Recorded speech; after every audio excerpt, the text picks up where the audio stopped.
All right, so every episode, I swear, I keep getting more and more interesting, important, impactful people. To me, today's guest is SUL DIBBA. Not quite sure. We'll find out today's show. I'm terrible with names. But before we figure out what he's all about, let's roll that intro. Lucky, produced by Gustavo. How lucky am I? How lucky am I?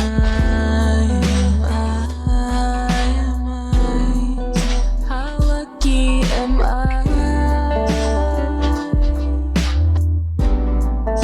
How lucky am I?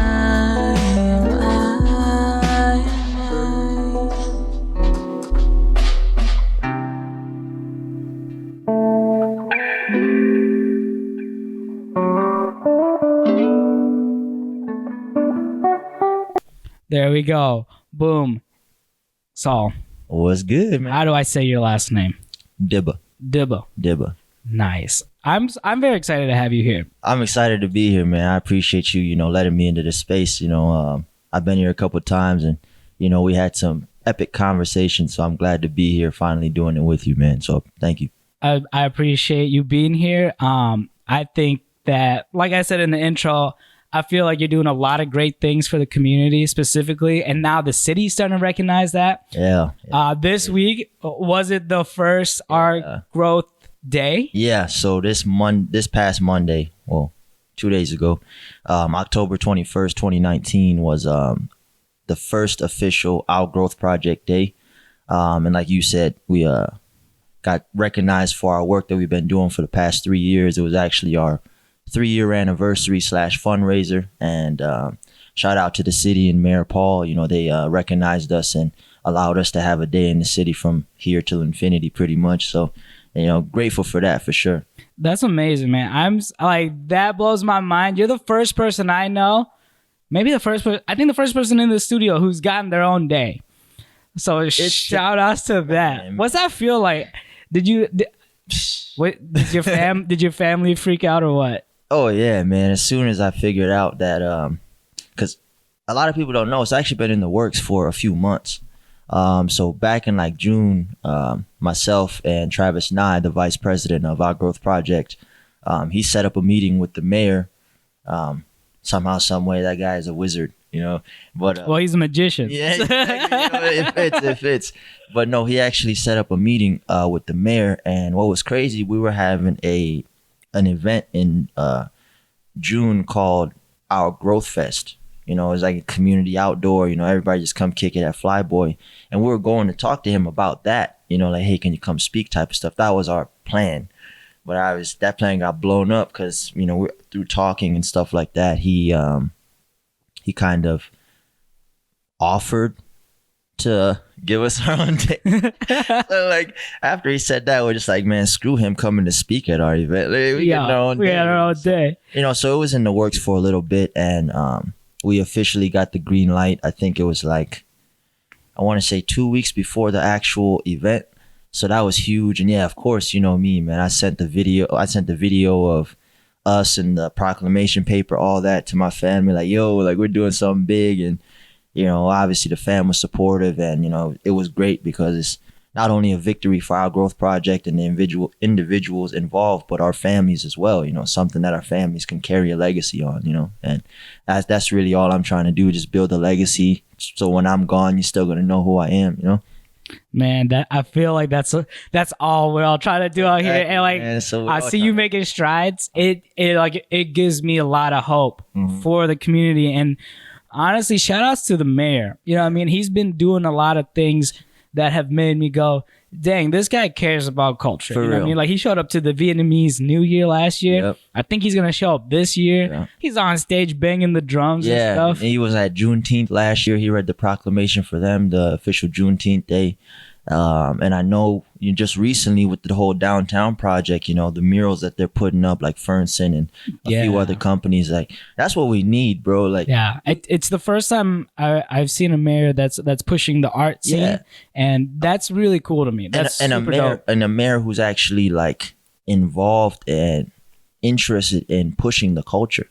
Yeah, you know what I mean? Because you go to, like, for example, I was in Miami earlier this May, and they have a place called Wynwood, you know, Art District, where it's just a whole bunch of like murals and crazy like artwork, you know. And Sioux Falls, you know, we could do that, but dude, we could turn our whole downtown to an art district. Bro, downtown could be so turned, man. You know, like literally, like all these little buildings. I know a lot of them are privately owned, but if people open up their mind to that fact, bro, that's gonna bring so much more traffic downtown. We already have people over here on Phillips, you know, just walking up and down the street.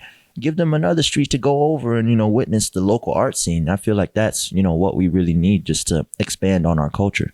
Paul Tenhinken, if you're listening to this, please, Paul, let's what's up, man? let's bring some art to Main Street. You know, let's go Main Street. You know, right outside of Kaizen, man, just right in front of Kaizen. I want something to look at besides Wiley's when I look out here. You know what I mean? Exactly. No, man. So let's explain to people what our growth project is and what's the mission statement. Who's all the players involved and what's kind of like the dream, the goals. I feel like you're already making strides. So yeah, let's hit it. Yeah. So what our growth project is, so we've been operating for 3 years now this Monday. And what we do is we host like a monthly open mic event with in partnership with Augustana University. I'm actually an alumni from there. So we partner with Augustana University and their student group, Union Board of Governors. And they help us once a month they give us the venue space in the back alley to host an open mic event. So, you know, we welcome all kinds of talents, whether, you know, you're the amateur of amateurs or if you're like Kobe Bryant, you know, whatever skill level you're at, you're welcome. And it's a breeding ground for positivity, community, just to grow in your talent, whatever it may be, and just to know that you're supported. Because I think that's the biggest thing. Like, if you have a talent, but nobody's supporting you, that's very discouraging. You know what I mean? Yeah. So are you trying to provide like a support system for all the talent you see around? Yeah, just, you know, because me personally, I know Sioux Falls has a lot of hidden gems, a lot of hidden talents. But the reason why our growth project was created was for the youth, because a lot of the open mic events were held in, like, you know, the bars. You had to be like 21 and up, and, you know, there's like, it's more explicit, you know what I mean? I have a feeling we're gonna talk after this podcast about Kaizen involvement with Let's get it, our growth project. I'm gonna be real, because like, I don't know if you can see over here, my gears are spinning, so it looks like I'm like blacking out of it. But yeah, I'm thinking because you know, like we've talked about this a lot. Yeah. You know what I mean? Yeah. Like the whole point of like what we're doing, like both of us are doing, like our missions line up so much that like it's dumb for us not to do stuff together. You know what I mean? And the whole mission really is just to provide people opportunity. Because like I said, you know, a lot of the open mics were geared more towards a older audience. And that kind of cut out a middle ground of people, of youth. Yeah. And so we created it specifically for the youth. Obviously, everyone is welcome, but it was geared towards the youth to give them a place, a platform, a resource to practice their talent, to see like-minded people like them, to be able to network, to be able to be involved in the community, and to allow community members to come and interact with the people that are there to see what else the city has to offer. You know what I'm saying? So it's really, the mission is to, you know, find greatness within the youth of the city, man, to just give them that push. You know what I mean? That push, that encouragement to just, hey, come out, man. Like, you got a song you've been writing and you don't know how it's going to be. Come perform at our growth project. Give it a shot. Shoot your shot. You know, whether you know, blurbing your words or whatever, like, we're going to support you. We're going to show you that, hey, you got something. Keep on going and keep coming back until you get comfortable enough to go somewhere else. You know what I'm saying? Man, that's such a dope environment. Yeah. And it's like family, bro, for real. Like, it's just like, I honestly feel like our growth project and just the people that continue to support it are a family. Yeah. You know, because we've seen the benefits of it. We've seen how people react to it, and we've seen people, even like regulars, like Gustavo, for example. He's been to a few of ours and performed. Soleil, for example, he started off as a performer. Now he's, you know, the director of community outreach. Yeah. And he's killing shows out here, you know, doing That Sounds Decent, you know, doing shows, live shows at Pave, you know, growing in his art. But he started off really at our growth project, you know what I'm saying? Yeah. And it's dope to see him now. Just people know his name, people singing his song Red Eyes. Like, Yeah, seeing him have almost 1 million plays. Soleil's, Like, what? He's Come on, man. he's trending. He's trending upward. He's going, man. I'm proud of him. He's going. He's a beast, man. And he's such a great, genuine guy, and he honestly loves music. And He's almost too nice. You know what I mean? Where I suspect it. I'm suspect of his niceness, but like it's been overwhelming. Yeah. Where like I've lost that. He just has a good. He just has a good spirit, man. That's all it is. He just has a real good spirit. But yeah, everybody involved in our growth project is awesome. You know, we have Amanda Helly. She's the Iceberg. Iceberg. Yep, I like to shout out people's brands. Iceberg. Yeah, Iceberg. Yeah, DJ Iceberg 365 Ministry. She has her own podcast. All that. She's dope. Jamal Wirtz, you know, director of operations. He's really cool, creative dude. Has all kinds of ideas, man. So man, that's such a diverse it's cast that you guys got. And it really is. You know whether it's age, you know, ethnicity, cultural background, skill set. You know, it's diverse. And I'll say this. You can try to check me if you want to, but we are the most diverse organization in Sioux Falls. I mean, when I say diverse, I mean true diversity. Yeah. Not just the blanket statement. Oh, we like diversity. I wanted to talk about that. I wanted to dive deeper into that subject because, like, you know, here, like at Kaizen, it's pretty clear that we're not the average South Dakotans. Exactly. Yeah. And same with your guys' project, and like, but that's the thing. This might be the first time I talk about it, but it's like we're both minority operated, like. Yeah, exactly. Projects, you know what I mean? And it's something I try to consciously not lean on, and not use or like try to abuse. Because like for me, it's strange because like, yeah, I am a minority. Yeah, I am a person of color. I am an immigrant. I'm a refugee immigrant. Sure. You know what I mean? But it's like, for me, all I want for people like us is fair treatment and equality. Exactly. So like with everything that we produce, everything that we make, I don't lean on those cards. I try not to as much as possible. I try to be like, look, you're trying to go past those. Yeah, I'm trying to look past all that. You're trying to, you know. But we have to be aware and conscious that that what we're doing does affect people who see us and can kind of like relate. And that's the craziest thing about what you guys do and what we're trying to do is that like growing up, there was nothing like this. No way. For us. Like, and like, no way.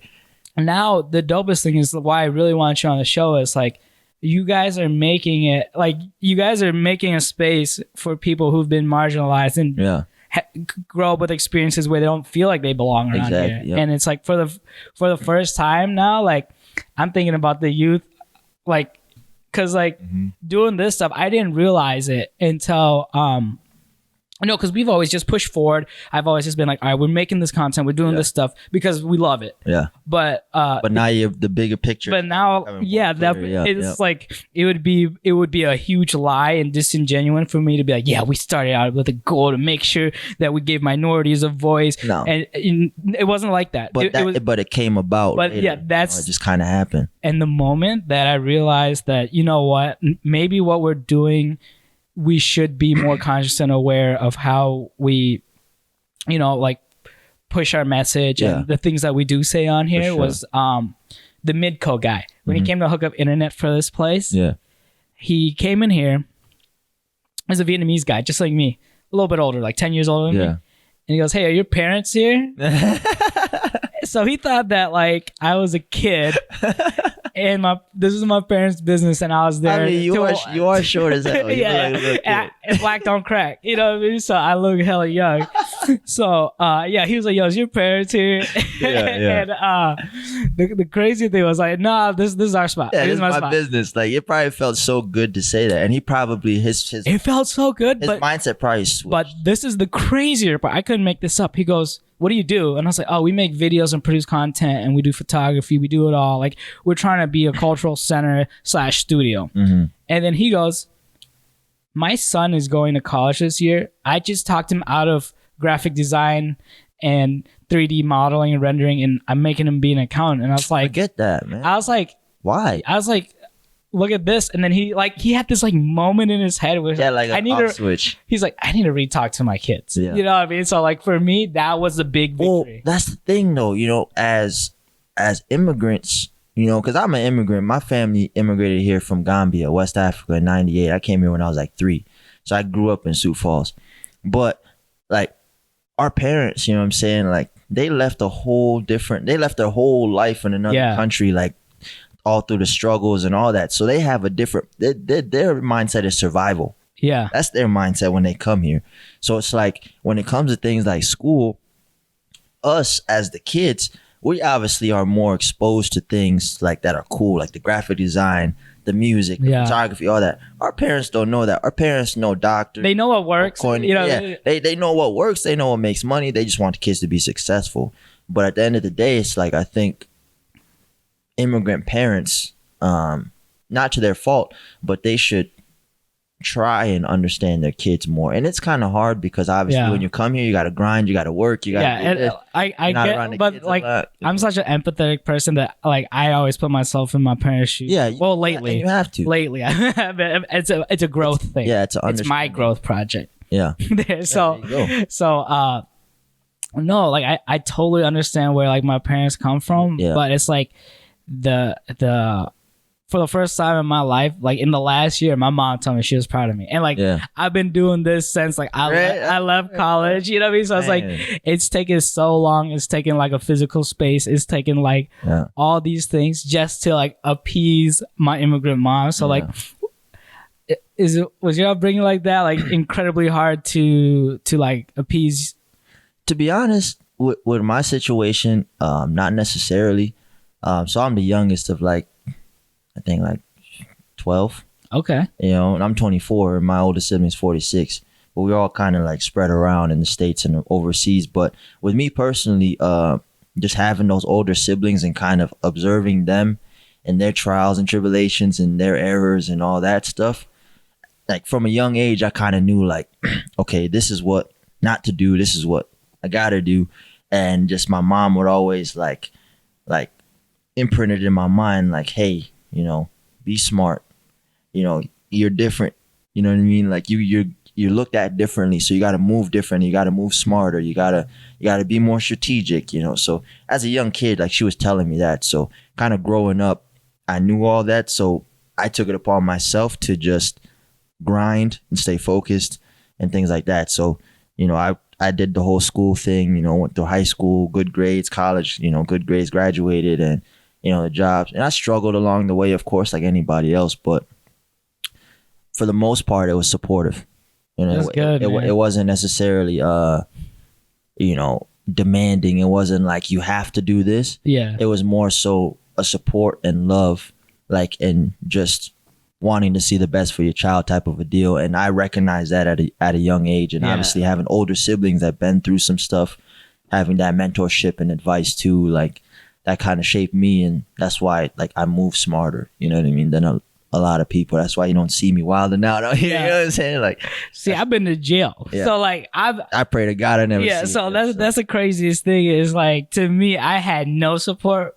Like in high school, I wanted to be a producer and a DJ so bad. I was Yeah. producing beats. I was 14. I drove out to the cities and I sold a beat for like $800. And I was like, yeah, this is it. Yeah, you probably thought you were this shit. Yeah, I thought I was thought I was a man. So like when my mom said she would refuse to sign the paperwork to send me to like audio production school, Oh, it it's just probably crushed. crushed my heart, dude. So like, yeah, so like it's for me, it's always been like this battle to like prove that you like, Yeah. because my mom, like both my brothers are successful engineers, Yeah. very successful engineers. Like You know what I mean? And they both worked at Raven. Okay, yep. And for this year, one of the times when my mom was finally proud of me was when I helped Raven launch a product that both my brothers in some sort of way We're involved with. helps like design or produce or whatever the heck engineers do. That's what's up. So yeah, so I got to so they did like the actual product or whatever. Yeah. And for the delivery phase, You did the production. I did the photos and did it. Like to me, that felt like a full circle moment. And Oh yeah, and it's beautiful, man. To just because I remember, like, I don't know if it's the same in Vietnamese culture, but my mom, like she lives in Gambia, my home country. She just moved back in 2017, and she the other day left me a voice message on WhatsApp, and she was talking, giving me advice, whatever, being a mom. But then at the end, she said, "I love you, I'm proud of you, and I miss you." And like that shit made me cry, bro. Like, because I mean, in our culture, it's like love is a hard word. love it's just a word, you know. It's more shown through action. Yeah. So like I knew she loved me, like there's no question about it. But to hear it, I was just like, dang.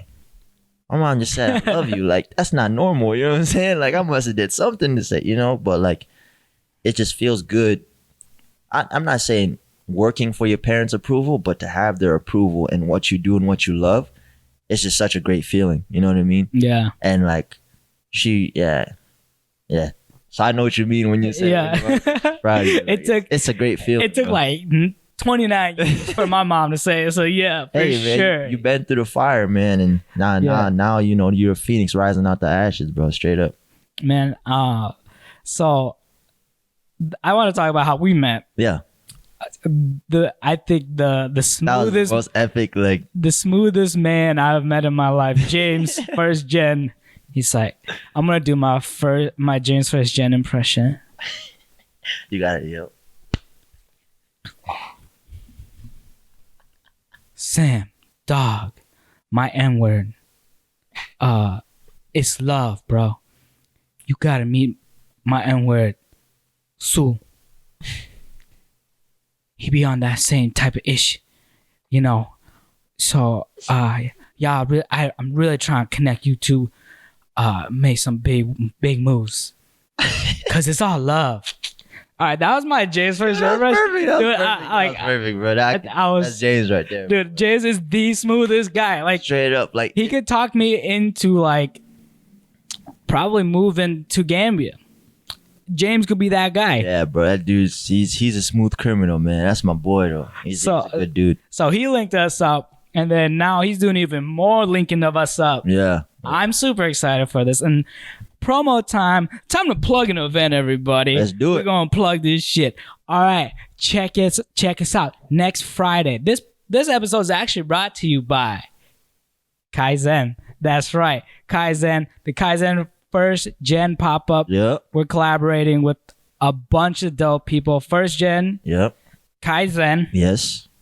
Our Growth Project, Beyond Unique. Beyond Unique, Yep. all of it. We're so excited. So I'm going to play a quick message from James himself, the smooth operator. Smooth operator. Here we go.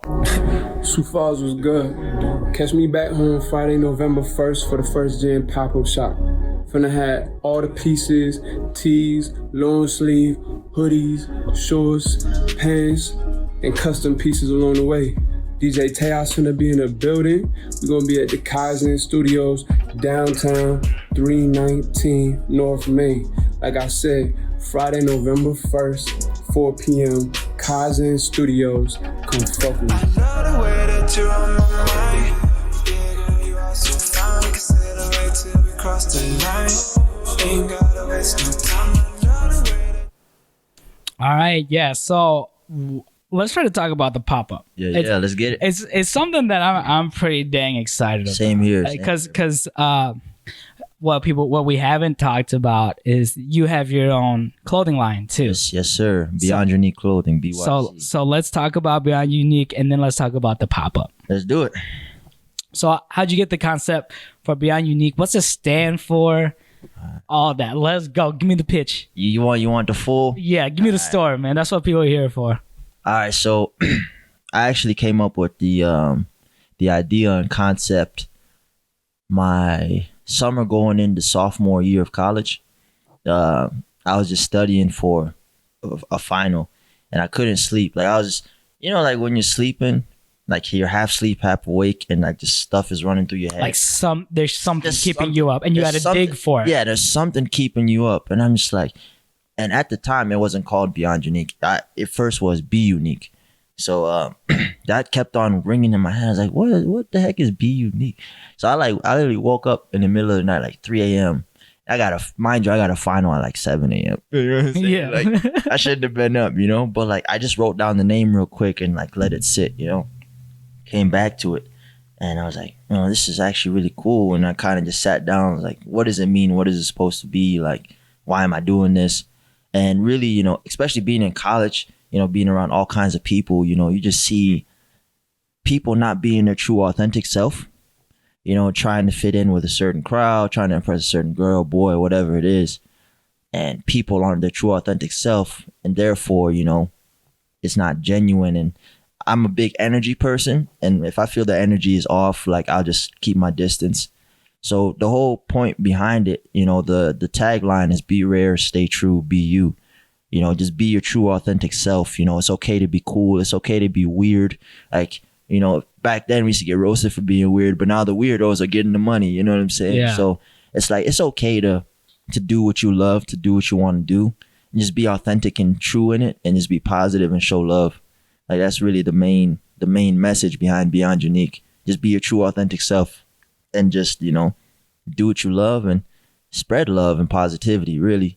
And the clothing speaks for itself, and if you got social media or Instagram, Beyond Unique, Beyond, if you know how to spell Beyond, BEYOND, Unique, YOUNIQUE. Follow us. But yeah, we've been doing it for like, I want to say 4 or 5 years now. We haven't like officially launched like our clothes, but we've been doing like little, So will people be able to get any pieces of the pop-up? That's what I need to know. Working on it. right. Yeah. We're trying to get some stuff ready.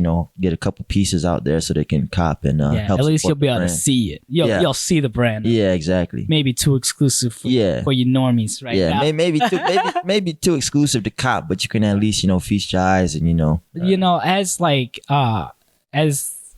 as black men, there's always stereotypes forced upon us, how we should act, how we should be. And I think that's like, as anybody, there's that. Yeah. But as like people of color, it's I feel like we're boxed in even more. For sure. And like that's something growing up that like I had to like try to deal with a lot, where it's like people always look at us and they expect us to be a certain way. Yep. So it's hard for us to be our like authentic self. Like it is hard. It's not an easy thing, bro. It's just a work in progress. Like being a colored man, it's showing emotion. Yeah, you're not supposed to. You're not like.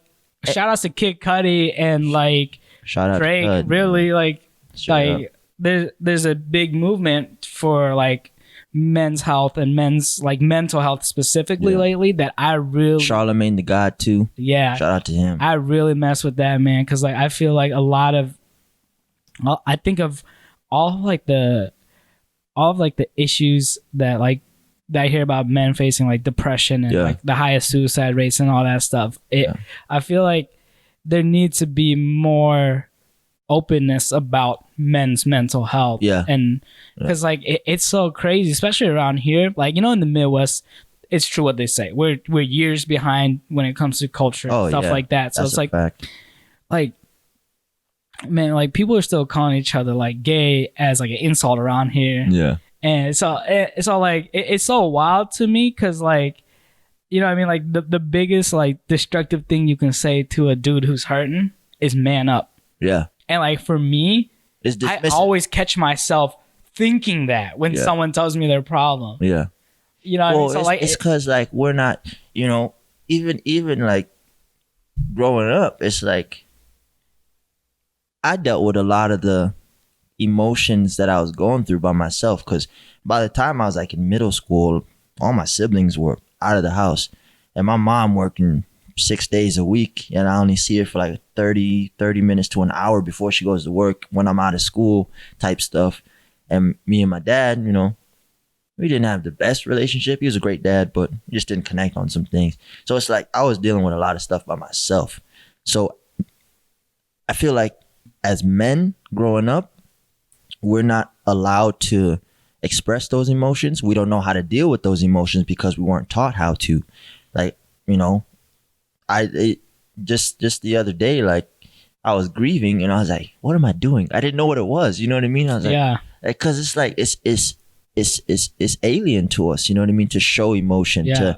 to you know, show, you know, wear our heart on our sleeve. It's dangerous. And it's dangerous It too. makes you because explode when you act like when you reach tipping point.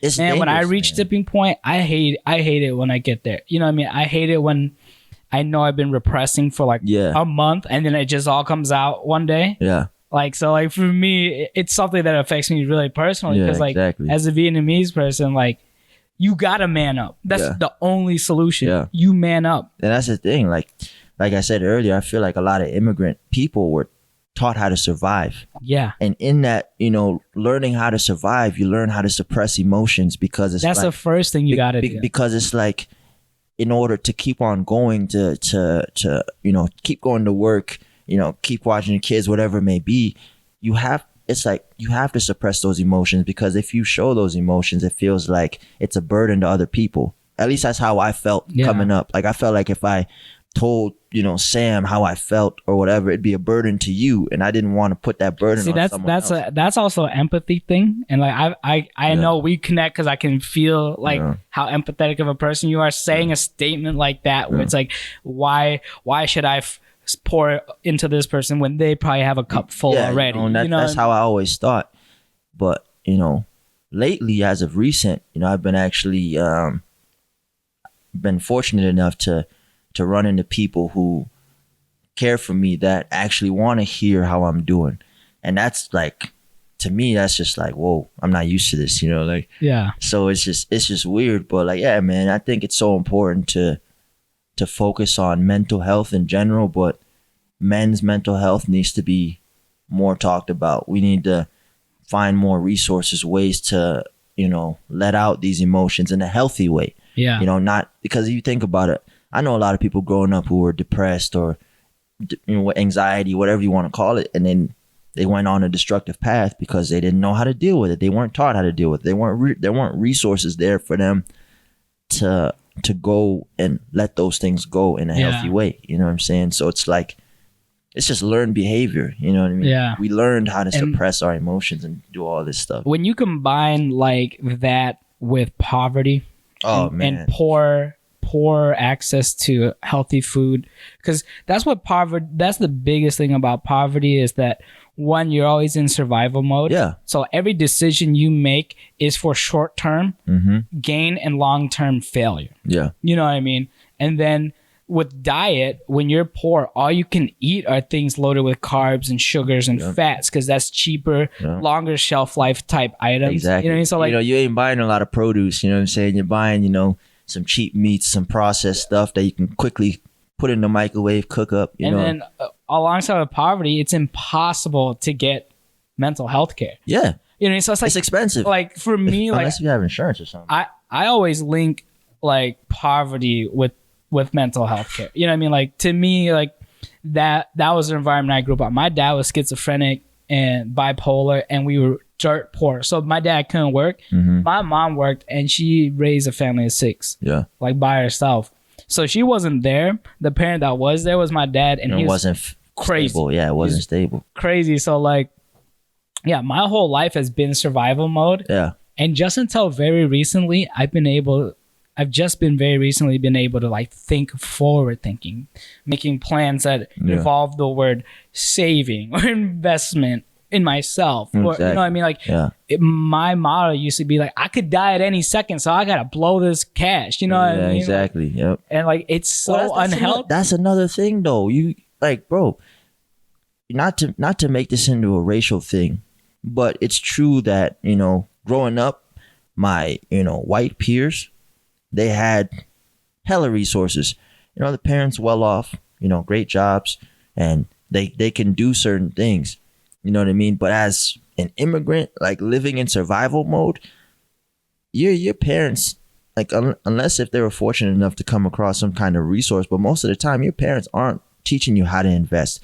They're not teaching you about AP classes. They're not teaching. Nah, they're working overtime. They're working overtime. They're working their second job just so they can pay the bills. We're living paycheck to paycheck, literally. And as a family. as a family, you know what I'm saying? And it's like, unless if like, you know, you do some stuff and go, you know, serve on the corner or something like that. Like money is very tight. Yeah. And money was the root of a lot of issues growing up. You know what I mean? Like growing up, like first day of school shopping type stuff. Maybe. You know, I went to where Epicosity is now. It used to be the banquet. Get free stuff. I used to eat at the banquet like 3 nights a week. Yeah. And then every year I get my backpack full of supplies from there. You know what I mean? Like I didn't have underwear until middle school when we had to change for gym. You know what I mean? Like I didn't wear underwear because we couldn't afford it. Yeah. Until the kids made fun of me, I didn't realize underwear was a thing. Yeah. You know what I mean? Like these are poor people's stories. You know what I mean? Man, like, I'm telling you, like to me that like there's so many things that like I want to write a book called like The Immigrant's like Poor Man's Perspective, because like there's so many things that we thought was normal that like that now until like kids back, like, ridiculed you for right? until like this moment of clarity, you don't realize, yo, that wasn't normal. It wasn't. You were but you didn't in think, survival mode type shit. You, as a kid, you know, growing up, you weren't. Everything becomes normal as a everything kid. becomes normal. Like you weren't really thinking about it in a way. It's like, okay, this is my day to day. You know what I mean? Yeah. I'm cool. Like it's all right. You know. But then like, you know, I remember the first time I really like experienced money, like and riches. It was in 7th grade. One of my homies, like very humble dude, but his family was rich. And you know, I went to their house, and I was like mind blown.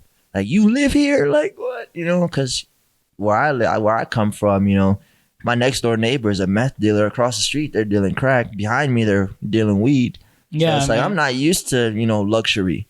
You know, I'm used to cops circling in my block. I'm used to seeing doors getting kicked in. I'm used to seeing sketchy people on my block. Like I used to be ashamed of where I grew up. Yeah.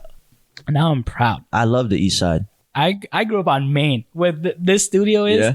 You go up that hill, Yeah. 2 blocks by the Pen. Yeah. That's where we grew up. Yeah. I grew up on 7th and Cliff, man. Just right over here. East Side forever. 7th and Cliff. 7th and Cliff. Yeah, Franklin's. Yep. Shout out- Oh, yeah. Franklin down shout the out to street. Franklin, You know what yeah. I'm saying? Yeah. Is that where you would run and get your freeze pops and sodas and stuff? Or Man, it was Franklin. We went to Franklin a lot. We went to, what's that store? Obviously High V. We went to a lot of like cultural stores, like, you know, right on 6th and Cliff, there was a East African grocery. yeah, So we used to go there. right by the Renner Center. Yep. We used to go there, get like meat and like delicacies, stuff like that. It was just like a minute walk, not even. But yeah, a lot of the times, yeah, man, we just stayed on the East Side. East Side is the best side for real. That's where all the culture's at. That's where people really need to go if they want to see the culture of Sioux Falls, I think, because there's a strong immigrant community there, and I feel like immigrants really make Sioux Falls, you know, Yeah, to be real with you. I love going to the East Side, yeah. High V, Oh yeah. by the old bakery. Yep. That I think Bimbo, but I don't know. But that High V, because like they have like the community gardens. Oh yeah. They have like the best Asian section, you know, because like that's because we get a lot of immigrants from Africa and Asia. Like Africa and Asia. Yeah. like me and you are great, like Great representation of like the immigrant population. We just need a Bosnian dude and we're good. Right. You know what I mean? Right? Like No, like that's crazy you say that, because man, I literally grew up around everyone. You know. yeah, You know, Nepali, Vietnamese, Lao, you know, Bosnian, Ukrainian, you know, yeah. Ethiopian, Sudanese, whatever. It's like, hard to be racist if it's hard to be racist if your trajectory was whatever elementary school, Whittier, Washington, Yeah. or for me it was Hawthorne, Axtell, Lincoln. Mm-hmm. So like I feel like Lincoln and Washington's compete for how many minorities Very they have. diverse. They're both really diverse very schools. diverse schools.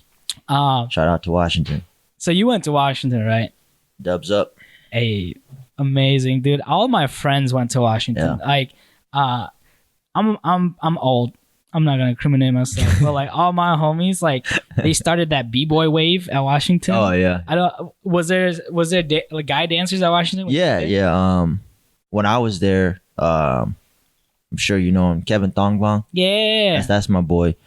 He was involved in like the high step. Kevin was all right. So like here's like our group. So like senior year, Kevin was like freshman or sophomore to me. So I'm guessing you guys were closer. Yeah, there closer. Yep. But yeah, the high steppers I remember had a few break dancers. Kevin was one of them. And I think Jordan Boyd was another one, and they had a few other people. But yeah, there was a little b-boy wave. It wasn't like heavy, but it was there. Yeah, it was there. So how important is hip hop to you? Because like I feel like hip hop is the most unifying cultural thing. It runs the world. Yeah. Hip hop runs the world.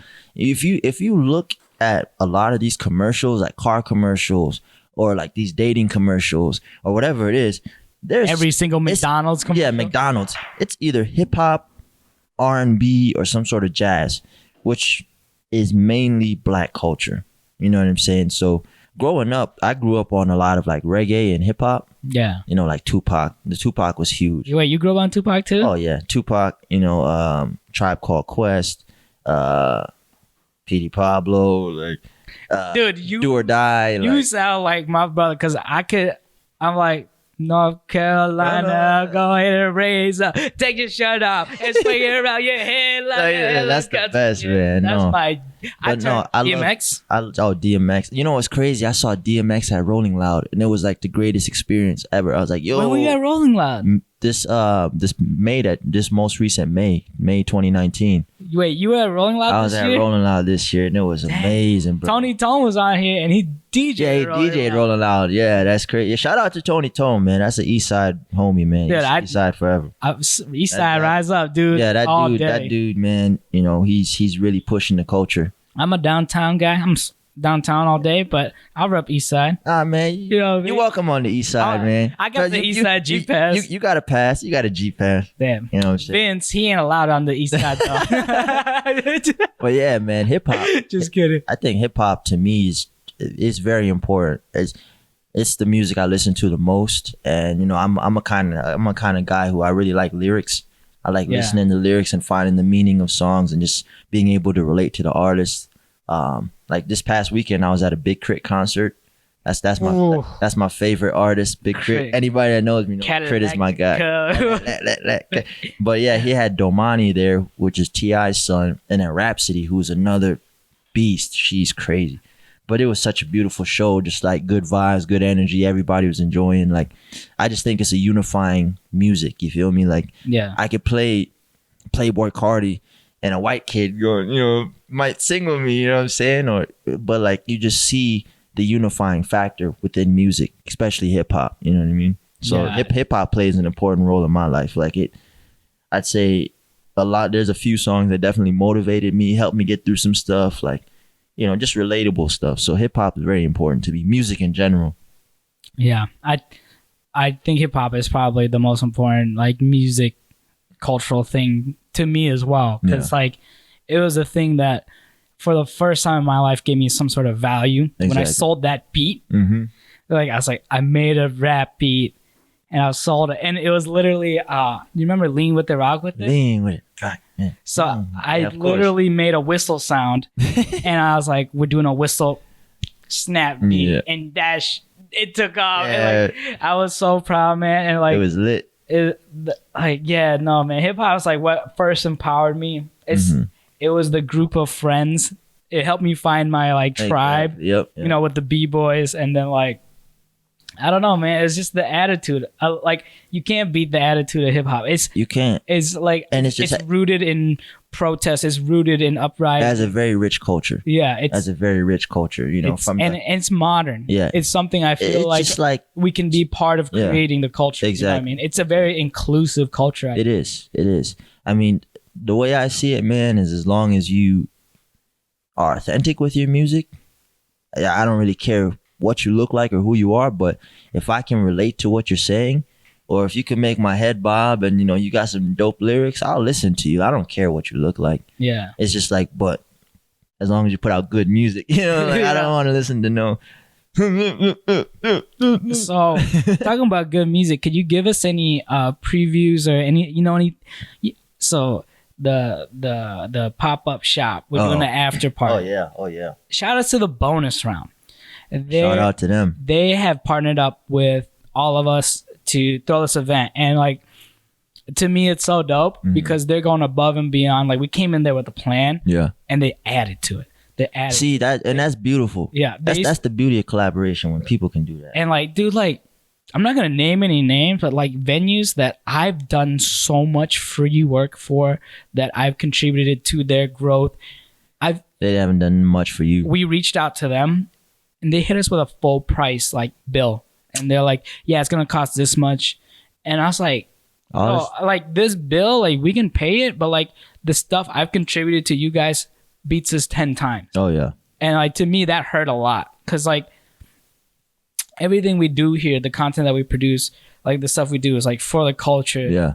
We're not getting paid. You know what I mean? So like, the fact that like these venues that we've like put our blood, sweat, and tears in trying to grow, because we thought they would like reciprocate or mess with us. They weren't showing the love back. No love back. So for real, shout outs to the bonus round, because they were the first venue that came with open arms, and they're like, yeah, we can actually bring in this, we can do this, and they're helping with like their supply, like they're doing the cheapest drink deal we'll have in downtown that night. You know what I mean? It's the last first Friday. Everyone else is gonna jack up their drink prices. Ours are going down. You know what I mean? Because like it blows my mind how forward thinking that this establishment is. Because like, we rolled in with us, and like, seriously, when the Kaiser and crew roll, especially with James and like Ryan, we rolled deep, and it looks like you're about to get. And we got Tim's on. It looks like Wu-Tang's about to you got this short Asian dude with just a whole bunch of dudes behind him. It looks like looking like the Yakuza. It looks like a Jet Li and DMX movie. You know, like, Fade to the grave. Yeah. You almost died. Yeah, it looks the best era of movies. It looks like that. You know what I mean? So like, for this dude, Jackie Chan. Yeah, for this dude to just be like, yeah, let's do it. Embrace us like full-fledged. It's the energy, bro. You can't beat that, you can't fake energy. You feel me? Like, that's the thing. Like, and that's what I mean by when people are just their true, authentic self. Yeah. The right people will come to you if you put out the right energy. But if you're being finicky and you're trying to do all this crazy stuff, people are going to, catch on to it. And they're going to be like, I don't know about these dudes. Nah, you guys can go to a different venue. But the fact that you guys had a plan, you came with an open mind, and you came out of love and respect, who's going to turn that down? And if you do, it's like, all right, whatever. But, the right people are going to find you. You feel me? So my question for you, I'm most excited to see James perform. The weird thing is, I listen to James' music. Oh, I do too. And it gets stuck in my head. Like this morning, I was just like walking my dogs, and people don't know this, but Lola, that's his dog. So but Lola's interlude, like my favorite track. Yeah. It's about his dog. Nah, man. Lola's that song gets stuck in my head. Lola's interlude gets stuck in my head. So that's a track we actually played on the preview there. Yeah. So I'm most excited to see James. Who are you excited about to see for the after party besides maybe yourself, since you're the host? Of course. Honestly, man, I'm excited to see everybody, because I've been able to see each performer perform a couple times, and I've seen them get better every time. Like Kid Bro, and Gray Newbanks. I've known Kid Bro since middle school. Like, really? So, and he's always been into music, like always. Like, I remember being in high school and, partying at his crib for the little kickbacks, and he's sitting there on his computer, producing or like doing some sort of graphic design. So honestly, I'm excited to see everybody. Jiddu Habibi, Gray Newbanks, Kid Bro, James. I'm excited to see everybody, because I admire all those people on a personal level and a musical level.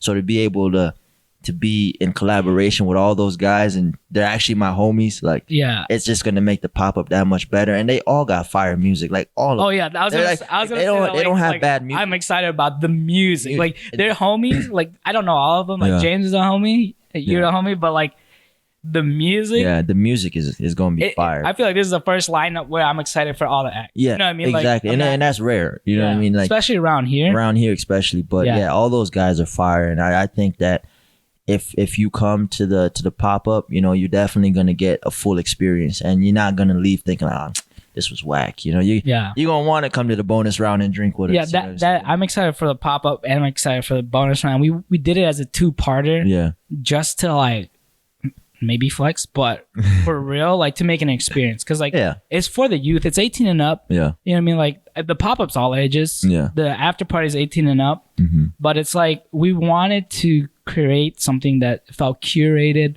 something that had like an identity and something. And to be honest with you, not to cut you off, but this is gonna be my first pop-up experience, like in Sioux Falls. Like I've never even experienced a pop-up in general. So to be a part of this like first, you know, Kaizen pop-up, and dude, I'm actually a host in it. Like I feel like it's so many firsts. It's the first Kaizen event. Mm-hmm. It's the first Friday. Yeah. It's the first Gen pop-up. Yeah. It's the first streetwear pop-up to hit Sioux Falls. Yeah. Like, this should just be called the first day ever. You know, like right. I feel so excited. Like there's so much energy and like man, it's good energy, man. I want to take this opportunity to shout out to everyone behind the scenes for real, pulling this together, because there's a lot of moving parts. Yeah, James is doing a lot. You know, shout outs to the Kaizen guys. Yeah, they're pulling in. Shout outs to y'all. Like I'm so excited, man. Like man, it's just a lot of good energy, man. I just think everybody realizes like this is a great opportunity for all of us. You know what I mean? And to be able to collaborate with like-minded people that have a similar vision, like I truly believe that it'll be a real dope event and a real dope all-around experience for anybody involved, you know. And I think it'll be a kickoff to a lot of future events similar to it. Yeah, know? That's the plan, man. Like, and don't try to steal our wave neither, man. I mean, we gonna set a trend with this one, so don't try to jump on the wave.